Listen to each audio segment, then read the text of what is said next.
ರಾಯರ ಬೃಂದಾವನದ ಹತ್ತಿರಕ್ಕೆ ಹೋಗ್ಬೇಕಾದ್ರೂ ಅವರ ಅನುಗ್ರಹ ಇರಬೇಕು. ಇಲ್ದಿದ್ರೆ ಯಾವ ಮಠದಲ್ಲಿ ಪ್ರವೇಶ ಕೂಡ ನಾವು ಮಾಡಕ್ಕಾಗಲ್ಲ. ತುಂಬಾ ಜನ ಹೇಳ್ತಾರೆ, ಅನೇಕ ಪವಾಡ ಕೇಳಿದೀವಿ, ಅನೇಕ ರಾಯರ ಅನುಗ್ರಹ ಮಾಡಿದ್ದಾರೆ, ಸ್ವಪ್ನದಲ್ಲಿ ದರ್ಶನ ಕೊಟ್ಟಿದ್ದಾರೆ, ಸ್ವಪ್ನದಲ್ಲಿ ಆದೇಶ ಕೊಟ್ಟಿದ್ದಾರೆ, ಮಂತ್ರಾಸ್ತ್ರ ಕೊಟ್ಟಿದ್ದಾರೆ, ಅವರ ಒಂದು ಅನೇಕ ಅಪೇಕ್ಷೆಗಳನ್ನ ರಾಯರು ಅನುಗ್ರಹ ಮಾಡಿದ್ದಾರೆ. ಆದ್ರೆ ನಮ್ಗೆ ನಾನು ಅನೇಕ ದಿವಸದಿಂದ ವ್ರತ ಮಾಡ್ತಾ ಇದ್ದೀನಿ, ಸಾಧನೆ ಮಾಡ್ತಾ ಇದ್ದೀನಿ, ರಾಯರ ಉಪಾಸನೆ ಮಾಡ್ತಾ ಇದ್ದೀನಿ, ನಮ್ಗೇನು ಗೊತ್ತಾಗ್ತಾ ಇಲ್ಲ. ಯಾವಾಗ್ಲೂ ನೆನ್ಪಿಟ್ಕೋಬೇಕು, ರಾಯರ ಅನುಗ್ರಹ ಇನ್ನೂ ಆಗಿದ್ದೇ ಹೋದ್ರೆ ಅವರ ದೃಷ್ಟಿ ಆಗಿಲ್ಲ ಅಂತ ತಿಳ್ಕೋಬಾರ್ದು.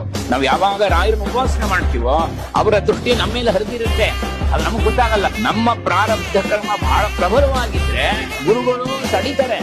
ಸಮಯ ಆದ ಮೇಲೆ ರಾಯರು ನಮ್ಗೆ ಅನುಗ್ರಹ ಮಾಡ್ತಾರೆ. ಅನುಗ್ರಹ ಮಾಡದೇ ಇರೋದು ನಾವು ಮಾಡುವಂತ ಒಂದೊಂದು ನಮಸ್ಕಾರನೂ ಕೂಡ ರಾಯರಿಗೆ ಸಲ್ಲುತ್ತೆ. ಯಾಕೆಂದ್ರೆ ಭಗವಂತನ ಅಪಾರವಾದಂತ ಪ್ರೀತಿಯನ್ನು ಗಳಿಸಿದಂತವ್ರು ರಾಯರು. ಅವರಲ್ಲಿ ನಿಂತು ಭಗವಂತ ವಿಶೇಷ ಅನುಗ್ರಹ ಮಾಡ್ತಾರೆ.